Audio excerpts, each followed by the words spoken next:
continente desaparecido. Uma terra de deuses edificada em tempos remotos.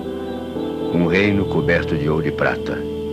Campos verdes e floridos. Seria Atlântida uma lenda ou realidade? Na mitologia grega, a última ilha de Atlântida foi destruída há 12.000 anos e se chamava Poseidonis, que quer dizer o deus do mar. Algumas teorias a localizaram no Mar do Norte, outras no Mar Mediterrâneo, no Oceano Atlântico, ou mesmo na ilha de Santorini, no Mar Egeu. O mistério sobre a sua localização já levou muitos estudiosos ao fundo do mar. O francês Jacques Cousteau, por exemplo, realizou uma expedição a um dos possíveis lugares onde a Atlântida teria submergido. Mas os vestígios que encontrou eram de civilizações recentes. Os primeiros registros sobre a Atlântida foram narrados por Platão, filósofo grego, que viveu no século IV a.C. Ele teria se baseado nos relatos de Solon, um sacerdote egípcio. No primeiro diálogo, chamado Tibeu, Platão descreve a formação do cosmo e promete contar a história de Atlântida nos diálogos seguintes.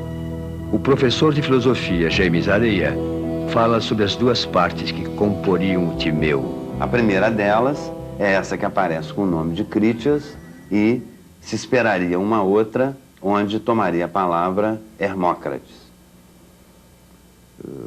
A parte destinada a Critias, ela aparece até nós, a narrativa está cortada, ela é interrompida bruscamente, e aquela que deveria ser proferida pelo Hermócrates não foi encontrada. A centelha que Platão acendeu sobre o passado da humanidade permanece viva até hoje, mesmo sendo Critias um diálogo incompleto. Critias começa descrevendo uma civilização muito avançada, que teria sido punida pela ira dos deuses. O curioso é que essa punição, no momento mesmo em que ela vai ser proferida, no momento em que os deuses se reúnem, né, patrocinados por Zeus, para decidirem o destino de Atlântida, a narrativa de Platão ela é interrompida. Para alguns autores, esse diálogo é incompleto porque Platão desiste desse projeto, né, já estando velho, e se empenha em redigir as leis, que é a sua última obra. Então ele teria largado, abandonado esse projeto. Para outros, né, Platão teria escrito e essa pequena parte, esses dois apêndices, teriam se perdido. Não existem provas concretas a respeito de sua existência, e principalmente sobre o seu fim. No entanto, de acordo com as ciências ocultas, que estudam fenômenos não explicados pelas leis naturais, Atlântida existiu, mas não resistiu às divergências entre grupos de interesses distintos. Um grupo trabalhava em prol da coletividade, trabalhava realmente buscando a melhoria, o progresso e o bem-estar do cidadão atlantiano, e outro grupo trabalhava mais a nível de interesses próprios, fragmentários, separativos. Eles ficaram conhecidos como os Senhores da Face Sombria, ou os Magos Negros da Atlântida, em choque com os Senhores da Luz. É assim que nós, sobre essa linguagem metafórica, que nós recebemos informações sobre esse atrito que houve. Por um lado, esse choque entre humanos, e por outro lado, cataclismas naturais realmente fizeram com que o continente se desmembrasse e afundasse a última parte da Atlântida, que foi Poseidonis, no meio do Oceano Atlântico. Cataclisma quer dizer uma transformação brusca e de grande amplitude nos movimentos da crosta terrestre. Existem movimentos do planeta, alterações no eixo da Terra, que fazem com que as camadas, né, geológicas elas sejam movimentadas. Quem tem uma grande teoria sobre isso é o professor Charles Hapgood, que ele mostra que realmente a Terra, em várias ocasiões, ela tem deslocamentos das suas placas tectônicas. E isso faz com que, às vezes, o que está no fundo do oceano venha para cima e a superfície desça. Mas será mesmo possível que um continente inteiro desapareça? Então, segundo essa teoria, a crosta é dividida em grandes placas tectônicas que elas se afastam uma da outra, colidem uma com a outra, ou divergem, ou passam uma pela outra, né? Formando, então, provocando terremotos, vulcanismos, nascimento de vulcões no fundo oceânico. Mas são fenômenos, terremotos, vulcanismos, são os únicos movimentos que nós percebemos. eles não são de grande extensão vertical. A geologia não mostra grandes variações rápidas de deslocamento vertical da crosta. Pode haver deslocamento de vários quilômetros, mas lentamente. Há uma hipótese de que os sobreviventes de Atlântida tenham se refugiado em outras terras e o seu conhecimento se perdido com o passar dos milênios. Novas civilizações então teriam se formado sem saber a origem do seu passado.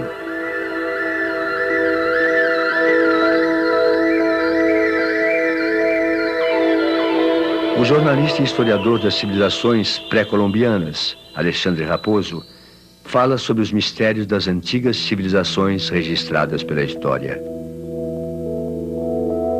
Se você andar pela América do Sul, você vai encontrar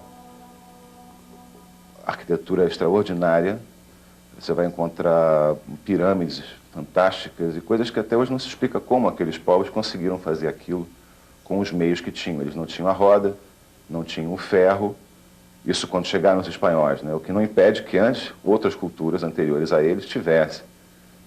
Mas, de fato, há muito mistério nisso, né? Você vê uma pedra imensa, pesando toneladas, cortada como se fosse um pedaço de manteiga, você fica pensando, né, de onde é que veio isso, como isso foi feito. Aliás, todo mundo ainda está pensando nisso e pouca gente tem resposta para isso. Para a história, esse passado ainda está submerso em muitas dúvidas. Sabemos é que houve civilizações tremendamente avançadas na América num passado remoto. Daí a gente afirmar que a Atlântida, ou seja, a mesma Atlântida mencionada por Platão, aí já é um pulo muito longo que a história não pode fazer justamente por ser uma ciência. Mas se para alguns estudiosos Atlântida é um mito e para outros uma possibilidade remota, para a psicoterapeuta Alice Simão é uma realidade. Ela nos conta uma história bastante curiosa de como tudo começou. Esse conhecimento da Atlântida chegou até a mim através de regressões conscientes de memória. Eu passei por um processo em que eu sentia muita saudade de alguma coisa no astral, que eu não sabia o que era. Eu olhava para o universo e chorava muito. E como eu não gosto das coisas mal resolvidas, nem para os meus pacientes, quanto mais para mim, passei pela terapia de regressão consciente de memória e foi me mostrado toda uma vida antes, durante e depois da Atlântida. A vida anterior à Atlântida era uma vida estelar. Nós vivíamos no sistema Aldebaran Sirius e possuíamos um corpo gel, era uma geleia tipo plasma e energética, formada de energia pura. E quando nós viemos na nave Trodus, que era a nave que nos trouxe do sistema Aldebaran, nós passamos por um processo de densificação de corpos para podermos viver no planeta Terra. Alice diz que naquela época trabalhava num templo sacerdotal. Ao todo eram 8 os sacerdotais e um grande templo, que era chamado o Grande Templo do Cristal Energizador. Após esse trabalho sacerdotal, nós passamos por um processo de destruição da Atlântida. O grande cristal foi quebrado energeticamente por dissensões entre os sacerdotes, quebraram esse grande cristal que mantinha o equilíbrio e houve uma grande destruição, com maremotos, terremotos. As evidências de que existia um continente submerso são poucas, mas os mistérios são muitos. Para o filósofo Thomas Brown, a Atlântida de Platão também pode ser vista como um símbolo de uma origem inacessível e perdida. Sempre que o homem, até a gente mesmo, fala da nossa origem, é perdida. Qual é a origem do indivíduo? É a infância dele. Todas as nossas infâncias estão perdidas. Ora, com muito mais razão, a infância do mundo e da civilização. As infâncias do mundo, da civilização e do indivíduo, como são sempre infâncias ou origens perdidas, recuadas em algum passado, cuja memória nossa não é precisa, nem pode ser, isso inspira admiração. No Timeu, Platão contou a origem do universo. Nos diálogos seguintes, contaria a origem do homem. Esses diálogos ou se perderam ou nunca existiram, mas acabaram levando o homem a uma busca perdida na sua própria origem. No entanto, há a certeza de que muitas verdades do nosso passado histórico ainda estão perdidas no tempo.